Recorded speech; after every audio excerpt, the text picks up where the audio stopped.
هوغاميو هوغاميو دادوينو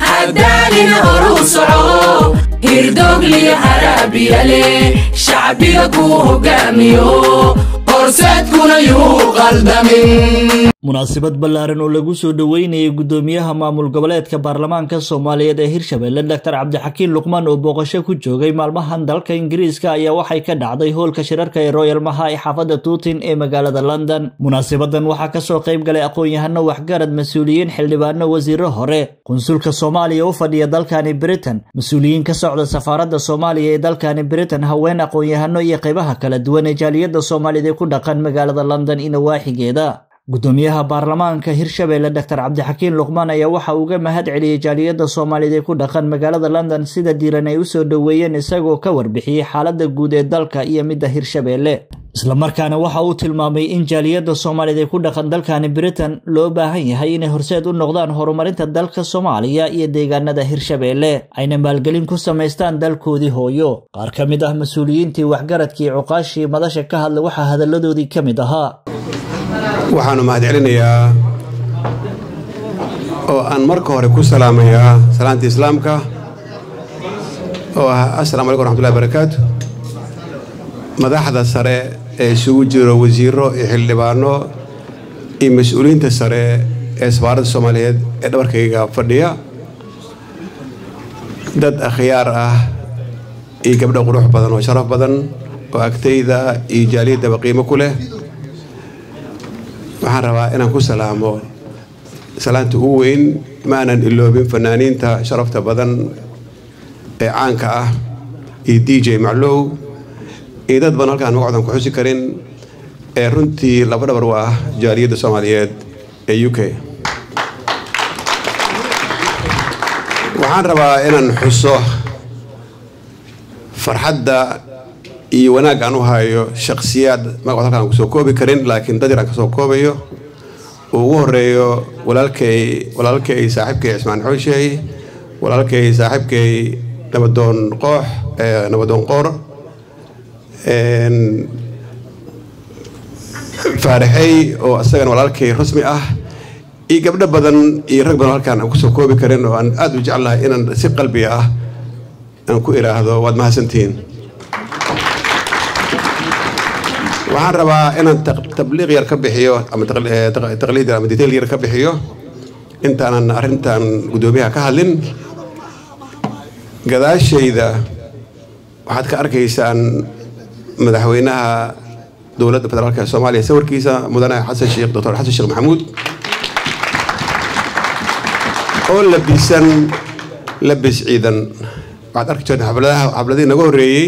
asagoo xafiis fadhiyo qurux badan oo jaakada wato hase yeeshee waxaan ugu talagalnay sawirkaas inaad ogaataan madaxweynaha wuxuu u labistay oo dagaal ugu jiraa inuu la dagaalo cadow Soomaaliyeed. soo dhaweyntaada kadib anoo ka faa'iideysanayo waxaan leeyahay dhalinyaradii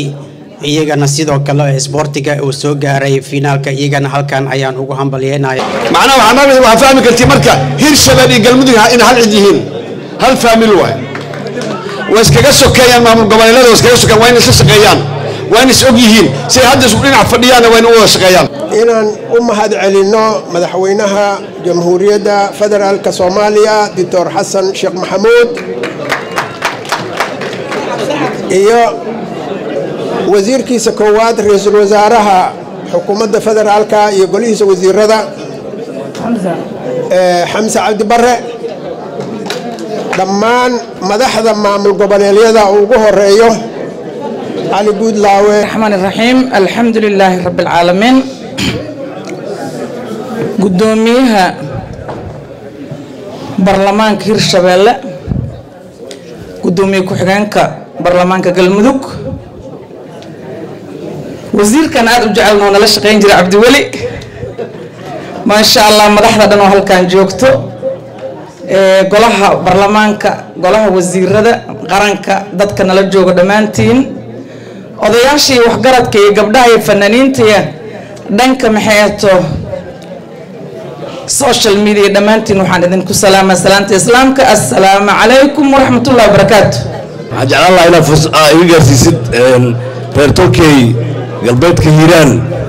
ولي عقبضة وتاجين وأنا الكرسي أريه محنا يا قدمي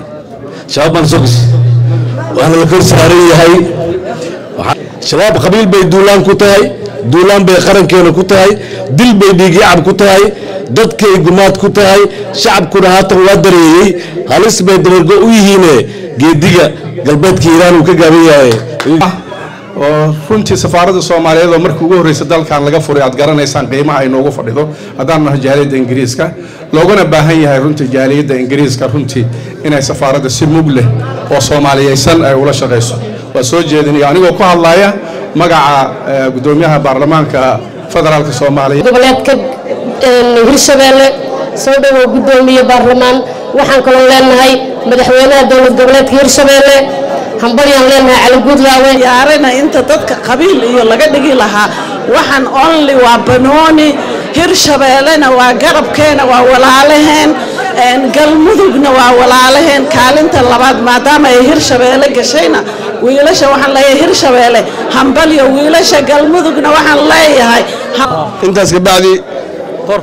gudoomiyaha iyo inta la socotay iyo ballanka inta fadhido waxaad ku salaamta Hirshabeelle annaga iska leh Hirshabeelle inaa ilaashano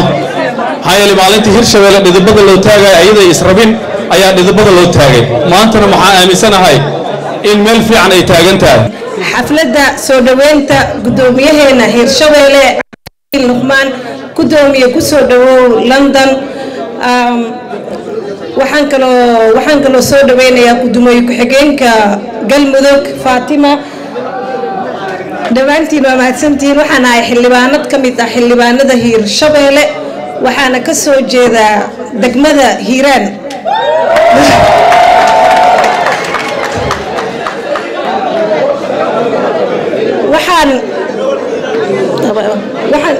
waxaan ku faraxsanahay gobolka Hiiraan degmada Jawiil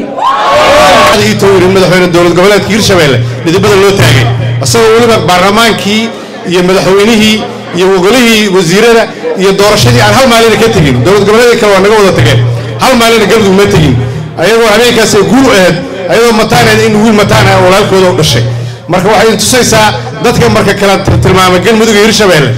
ani hadda tusaale ahaan adeerkay kale laba adeeraday galmudug xildhibaan ka yihiin anigu halkaan xildhibaan wasiirka ah hor dadku intaas isku jiraan ilaahay ma hadda u sugnaatay iga beeray galmudug waan hambalyeynaya xilka marka ugu horeysa waxaan salaamayaa gudoomiyaha baarlamaanka madaxda kale halkan fadhida dhammaantood xildhibaanada iyo wasiirada isugu jira guddiga qabanqaabada jaaliyadda saad u idishihiin rag iyo haweenba waa tiimkan gudoomiye isla soo shaqeynay dadkan waa dad qiimo badan mar walbana u taagan siday u gaarsiin lahaayeen horumar Soomaaliya ma xasuusto shir ama maamul ama madax aan looga arrimin marka hore fadhiga London inuu Soomaaliya ka fulay ma xasuusto waxa taas oo dheer jaaliyadan dhibaato ama culays shacabka Soomaaliya soo food saaro aysan garab istaagin ma xasuusto intaas waxaan ugu hambalyeeynaa jaaliyadda caawa soo dhaweeyay gudoomiyaha runtii waxa weeye gudoomiyaha ugu yar gudoomiyaasha baarlamaanada Soomaaliya yaal iyo marwooyin habeen wanaagsan waxa sharaf noo inaan kugu soo dhaweyno koonfurta magaalada London ayadoo ah soo dhaweyn looga bartay jaaliyadda Soomaaliyeed ee degan dalka UK sharaf bay noo tahay ka safaarad ahaan inaan kaala soo qayb galno mudane gudoomiye soo dhawow noo soo noqo fariimaha lagu dhiibayna hadda yalsanin sidoo noo gudbi insha Allah hadlaaya magaca xukuumadda Soomaaliya iyo magaca safaaradda Soomaaliyeedba gudoomiye aan kugu soo dhaweeyo magaalada London aan ku leeyahay soo dhawow waxaan rabaa inaan walaalaha la socdo tiimka la socda xildhibaanada leh ee wasiirka leh inaan iraahdo iyagana soo dhawaada waxaan rabaa inaan soo dhaweeyo gudoomiye ku-xigeenka Galmudug Faadimo Faadhi walaal soo dhawow waxaan rabaa inaan soo dhaweeyo walaalkay xildhibaan wasiir hore soo dhawow walaalkay kale xagga fadhiya wasiirkii ahaa Hirshabeelle soo dhawow ujeeyo waxaan leeyahay soo dhawow gudoomiye waxaan ku faraxsanahay annagoo joogna London annagoo caawa safaarad le 32 sano ka bacdi inaad nagu soo booqatay safaaraddeena aad aragtay maanta waxay tahay walaalaheen barnaamijka inoo soo qaban qaabiyay ee guddiga isku soo dabariday ee uu hogaaminayay xildhibaan hore xildhibaan Cabdiraxmaan Macallin fanaaniinta bahda saxaafadda DJ Maclow oo caawa aad moodo inuu naga tumay xafladana macno weyn u sameeyay waxaan idinku salaamayaa dhammaantiinba salaanta islaamka assalaamu calaykum waraxmatullaahi wabarakaatuh waxaad ogtihiin Hirshabeelle waxaa la isweydiinayaa hadda galmudug iyo Hirshabeelle waxay isu yihiin waxaan filayaa galmudug iyo Hirshabeelle meel dheer kale ma jiraan waxaad ogtihiin degmo ka mid ah degmooyinka Hirshabeelle inay galmudug xaggeeda ka tirsan tahay ee reer galmudug yani population-keeda ay ka tirsan tahay waxaad ogtihiin xildhibaano badan inay inta ku leeyihiin xaggana ay joogaan walaashay Faadumo waxaa laga yaabaa xildhibaan ay ku leedahay Hirshabeelle marka dad kala fog ma aha marka inaan isu hambaliyeynina oo waxaan aad ugu faraxsanahay ciyaarteena dhex martayna ciyaar aad u qurux badan bay ahayd waxaan u hambaliyeynayaa xulkii koobka qaaday ee galmudug waxaan leeyahay koobkaas aad qaadeen waxa aad ku qaadeen waa ogtihiinoo waa ciyaartii waa hore looga hadlay cabdi fitaax cali shirwac warbaahinta caalamiga Home Cable magaalada London.